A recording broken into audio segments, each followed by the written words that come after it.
ಈ ಅತ್ಯಂತ ಶ್ರೇಷ್ಠವಾದ್ದು, ಪವಿತ್ರವಾದ್ದು ಮತ್ತು ಸಮಾಜಕ್ಕೆ ಮಾದರಿಯಾದಂಥ ಶಿಕ್ಷಕರು ಇವತ್ತು ಸಮಾಜಕ್ಕೆ ಬೇಕಾಗಿರುವಂಥವರು. ಆ ಹಿನ್ನೆಲೆಯಲ್ಲಿ ಶಿಕ್ಷಕರ ದಿನಾಚರಣೆ ದಿವಸ ಶಿಕ್ಷಕರ ಜವಾಬ್ದಾರಿಗಳು ಮತ್ತು ಸಮಾಜದ ಮೇಲೆ ಶಿಕ್ಷಕರು ಇಟ್ಟಿರುವಂಥ ಒಂದು ಭರವಸೆಗಳು ಏನು ಅನ್ನೋದ್ರ ಬಗ್ಗೆ ನಾವೆಲ್ಲ ತಿಳ್ಕೊಳ್ಬೇಕಾಗಿತ್ತು. ಆ ಹಿನ್ನೆಲೆಯಲ್ಲಿ ಅನುದಾನ ರಹಿತ ಶಾಲೆಗಳ ಒಕ್ಕೂಟದಿಂದ ಇವತ್ತು ನೆಲಮಂಗಲದಲ್ಲಿ ಹರ್ಷ ಇಂಟರ್ನ್ಯಾಷನಲ್ ಸ್ಕೂಲ್ ಆಶ್ರಯದಲ್ಲಿ ಶಿಕ್ಷಕರಿಗೆ ಗೌರವಿಸುವಂಥ ಕೆಲಸ ಮತ್ತು ಶಿಕ್ಷಕರ ದಿನಾಚರಣೆಯನ್ನು ಏರ್ಪಾಡು ಮಾಡಿದ್ದೇವೆ. ಇವತ್ತಿನ ಗುರುಗಳಿಗೆ ಸಲಹೆ ಕೊಡಬೇಕು, ವಿದ್ಯಾರ್ಥಿಗಳಿಗೆ ಸಲಹೆ ಕೊಡಬೇಕು. ಇವತ್ತು ಆಧುನಿಕ ಶಿಕ್ಷಣ ನಾವೆಲ್ಲ ನೋಡ್ತಾ ಇದ್ದೇವೆ, ಬದಲಾವಣೆ ಕಾಲಘಟ್ಟದಲ್ಲಿದ್ದೇವೆ.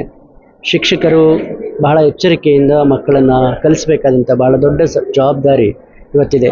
ಸೂಕ್ಷ್ಮವಾದಂಥ ವಿಷಯ, ಮನಸ್ಸುಗಳು ತುಂಬ ಸೂಕ್ಷ್ಮತೆಯಿಂದ ಕೂಡಿರುವಂಥ ಸಂದರ್ಭದಲ್ಲಿ ಮಕ್ಕಳನ್ನು ಒಂದು ರೀತಿಯಲ್ಲಿ ಅತ್ಯಂತ ಪ್ರೀತಿಯಿಂದ ಕಾಣುವುದ್ರ ಮೂಲಕ ಅವ್ರನ್ನ ಕಲಿಕೆ ಮಾಡುವಂಥ ಹಿಂದೆ ಬಡಿಬೇಕು ಅನ್ನೋದೆಲ್ಲ ಇತ್ತು ಶಿಕ್ಷಣ ಪದ್ಧತಿಯಲ್ಲಿ.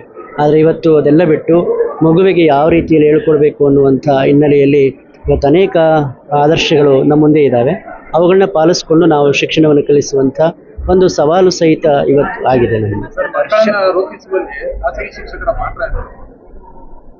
ಖಾಸಗಿ ಶಿಕ್ಷಕರು ಆಮೇಲೆ ಸರ್ಕಾರಿ ಶಿಕ್ಷಕರು ಅನ್ನೋ ಭಾವನೆ ಇಲ್ಲ. ಎಲ್ಲರ ಶಿಕ್ಷಕರಷ್ಟೇ. ಎಲ್ಲರೂ ಜವಾಬ್ದಾರಿ ಮಕ್ಕಳನ್ನು ಸರಿಯಾದ ರೀತಿಯಲ್ಲಿ ಕಲಿಸಿ ಸಮಾಜಕ್ಕೆ ಒಂದು ದೊಡ್ಡ ಮಾದರಿಯನ್ನಾಗಿ ಮೌಲ್ಯಯುತವಾದಂಥ ಸಂಸ್ಕಾರಯುತವಾದಂಥ ಇವತ್ತಿನ ಆಧುನಿಕ ಜಗತ್ತಿಗೆ ಬೇಕಾಗಿರುವಂಥ ಎಲ್ಲ ರೀತಿಯ ಶಿಕ್ಷಣವನ್ನು ಕೊಡುವಂಥ ಜವಾಬ್ದಾರಿ ನಮ್ಮೆಲ್ಲರ ಮೇಲೆ ಇದೆ. ಪೋಷಕರು ಅಂಕಾಧಾರಿತ ಶಿಕ್ಷಣಕ್ಕೆ ಮೊರೆ ಹೋಗ್ತಾ ಇದ್ದಾರೆ. ಇವತ್ತು ಎಲ್ಲ ಕಡೆ ಸರ್ಕಾರ ಸಹಿತ ಅಂಕಗಳನ್ನು ಪರಿಗಣಿಸಿ ಆ ಮೂಲಕವಾಗಿ ಸೀಟುಗಳನ್ನು ಕೊಡ್ತಕ್ಕಂಥ ವಾತಾವರಣ ನಿರ್ಮಾಣ ಆಗಿರೋದ್ರಿಂದ ಸಹಜವಾಗಿ ಪೋಷಕರು ಅದನ್ನು ಬಯಸ್ತಾರೆ. ಆದರೆ ಮಾರ್ಕ್ಸ್ಗಿನ ಜೊತೆಯಲ್ಲಿ ಕೌಶಲ್ಯಾಧಾರಿತವಾದಂಥ ಶಿಕ್ಷಣ, ಸ್ವಾವಲಂಬಿ ಜೀವನವನ್ನು ಮಾಡಲಿಕ್ಕೆ ಬೇಕಾಗಿರುವಂಥ ಶಿಕ್ಷಣ ಅಗತ್ಯ ಇದೆ. ಅದನ್ನೆಲ್ಲ ಸಂಸ್ಥೆಗಳು ರೂಪಿಸ್ಕೊಂಡು ಕಲಿಸ್ತಾ ಇದ್ದಾವೆ. ವರ್ಷ ಸಂಸ್ಥೆಯಲ್ಲಿ ವಿಶೇಷವಾಗಿ